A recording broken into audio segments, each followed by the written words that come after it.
আসসালামু আলাইকুম। বীর চট্টলা টিভি থেকে আমন্ত্রণ জানাচ্ছি আমি তানিশা সুলতানা আফিফা।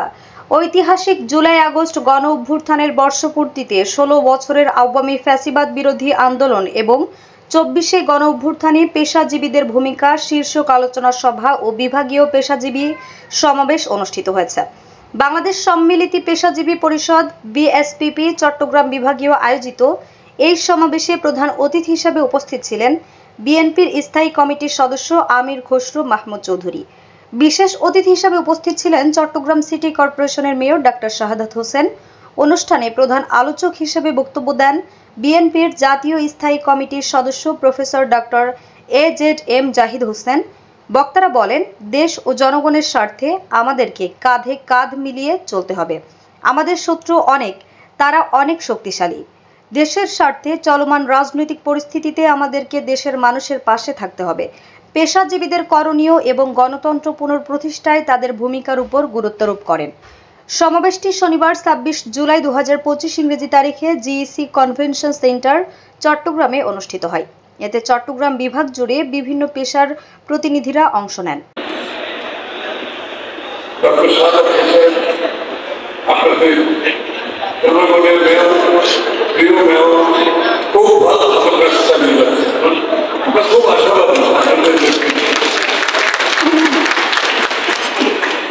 সবচেয়ে বড় কথা হচ্ছে সততা।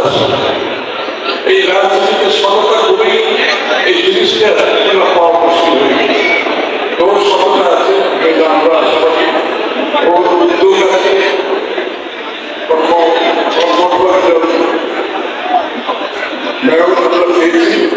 বিএনপির জন্য আসলে একটি ভাই বোনেরা ভোটের সংখ্যা তো দেখতেই পাচ্ছি ভাই ওইখানে এটা আবার একটু জেন্ডার বাংলাদেশ জাতীয়তাবাদী দলের কর্মীরা সবচেয়ে বেশি স্বীকার এবং এই যে মামলা মিথ্যা মামলা দিয়ে যে জেলে ঢুকায় সেটাও কিন্তু আমাদের দলের নেতা কর্মীরা সবচেয়ে বেশি বিশ্লেষণের শিকার। কাজে এখানে ৩৬ দিনের যে কথাটি বলা হয়, ৩৬ দিনও কি বিএনপির নেতা কর্মীরা ছিল না? তাহলে ওয়াসিম আকরাম মারা গেল কি? ওয়াসিম আকরাম চট্টগ্রাম কলেজ ছাত্র দলের আহ্বায়ক কমিটির সদস্য। মানুষের মৌলিক অধিকার, গণতান্ত্রিক অধিকার রক্ষা করার জন্য তাদের ভবন থেকে তারা জেল দিয়েছে, নিষ্পেষণ নির্যাতনের শিকার হয়েছে। ৩৬ দিনে কোনো আন্দোলনকে কেউ হাইজ্যাক করতে পারে না। এই কারণ ছাড়া জীবনে গ্রেফতার হয়েছে, জীবন নিয়ে যাওয়া হয়েছে এবং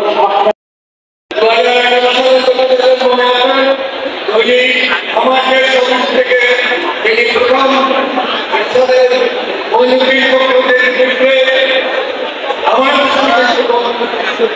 আন্দোলনের সূচনা করেছিলেন।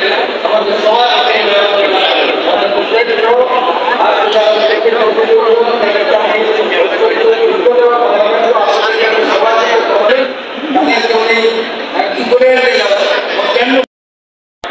বিএনপি পরিবারের মুরব্বী জনাব আমির খসরু মাহমুদ চৌধুরী ভাইকে ধন্যবাদ জানাচ্ছি।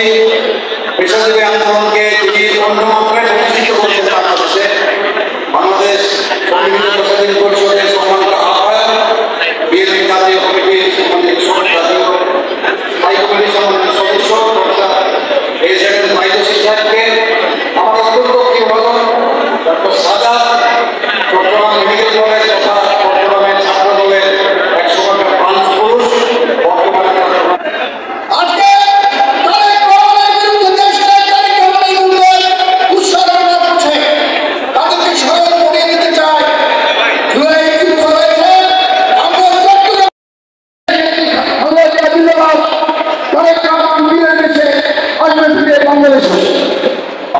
আওয়ামী লীগের দুঃসাহসকে মনে রাখি।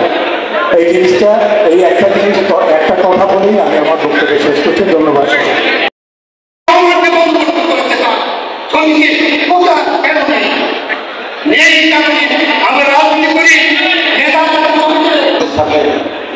এসে যোগ দিয়েছেন, এই জন্য সবাইকে অভিনন্দন জানাচ্ছি। আগামী আবহাওয়া আমি ওনাদের উদ্দেশ্যে দুটো অনুরোধ থেকে আমার তাদের কয়েক হাজার ফেক আইডিয়া আপনাদের বিরুদ্ধে অপপ্রচার করা হচ্ছে। এখন এমন দেখা যাচ্ছে যে চট্টগ্রামে 2 জন বিএনপি বা 4 জন বিএনপি। আমাদের আরো আপডেট নিউজ পেতে চোখ রাখুন বীর চট্টলা টিভিতে। ফেসবুকে ফলো, ইউটিউবে সাবস্ক্রাইব করুন।